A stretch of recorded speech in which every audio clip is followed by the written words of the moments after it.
আরেকটা ভিডিও নিয়ে চলে আসলাম আপনাদের মাঝে।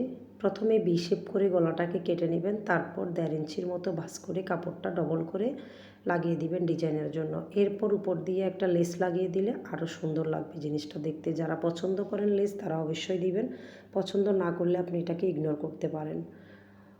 আমি তো বাসায় এভাবেই ড্রেসগুলো পরে থাকি, আপনাদের ভালো লাগলে আপনারাও পরতে পারেন।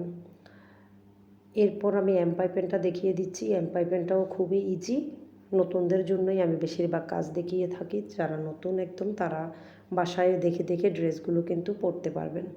এমপাই পেনটা খুবই ইজি একটা জিনিস, না বুঝলে জিজ্ঞেস করলে আবার বলে দিব। এরপর আমি এখানে আবার একটা জয়েন্ট লেস লাগিয়ে দিচ্ছি। জয়েন্ট লেসটা 3/4 হাতার নিচের দিক থেকে উপরে 6 ইঞ্চিতে কেটে লাগালেই কিন্তু একদম পারফেক্ট হবে। এরপর আমি একটা সাপ সেলাই দিয়ে নিচ্ছি।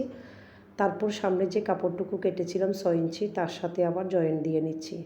লেসটা জয়েন্ট দেওয়ার পর আবার আমি এটাতে সাপ সেলাই দিয়ে দিব দুদিক থেকে টেনে টেনে। এরপর কিন্তু লাগানোটা হয়ে গেছে। এরপর হাতার সামনে কিন্তু আমি আবার এমপাই পেন করে নিচ্ছি। এমপাই পেন করে তারপর আমি লেস লাগাবো। নর্মালি এমনিতেই লেস লাগিয়ে নিই, কিন্তু আজকে আমার মনে হচ্ছিল একটু এমপাই পেন দিয়ে লেস লাগালে আরেকটু ভালো লাগবে। তো যেই কাজ সেই করে ফেলেছি। এরপর আমি লেসটা লাগিয়ে নিচ্ছি। লেসটা আপনারা চাইলে উল্টো দিক থেকেও লাগাতে পারেন, সোজা দিক থেকেও লাগানো যায়। আমার তো বেশ ভালোই লেগেছে। আর লুকিংটা দেখেন, ড্রেসটার এরকম এসেছে, খুবই ইউনিক, খুবই সুন্দর। আমি এটাকে এক সাইড গোল জামা করে নিয়েছি, শুধু জাস্ট আপনাদেরকে ডিজাইনগুলো দেখিয়ে দিই। আরেকটা ভিডিও নিয়ে চলে আসলাম আপনাদের মাঝে।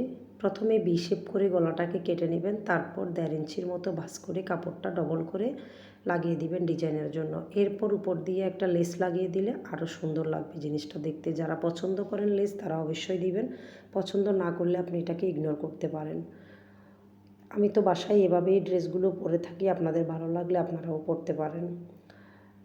এরপর আমি এমপাই পেনটা দেখিয়ে দিচ্ছি। এমপাই পেনটাও খুবই ইজি, নতুনদের জন্যই আমি বেশিরভাগ কাজ দেখিয়ে থাকি। যারা নতুন একদম তারা বাসায় দেখে দেখে ড্রেসগুলো কিন্তু পরতে পারবেন।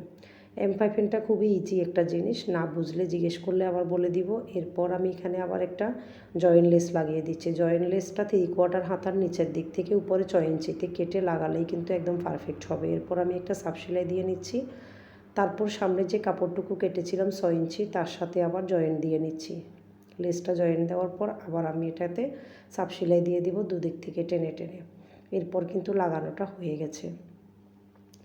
এরপর হাতার সামনে কিন্তু আমি আবার এমপাই পেন করে নিচ্ছি। এমপাই পেন করে তারপর আমি লেস লাগাবো। নর্মালি এমনিতেই লেস লাগিয়ে নিই, কিন্তু আজকে আমার মনে হচ্ছিল একটু এমপাই পেন দিয়ে লেস লাগালে আরেকটু ভালো লাগবে। তো যেই কাজ সেই করে ফেলেছি। এরপর আমি লেসটা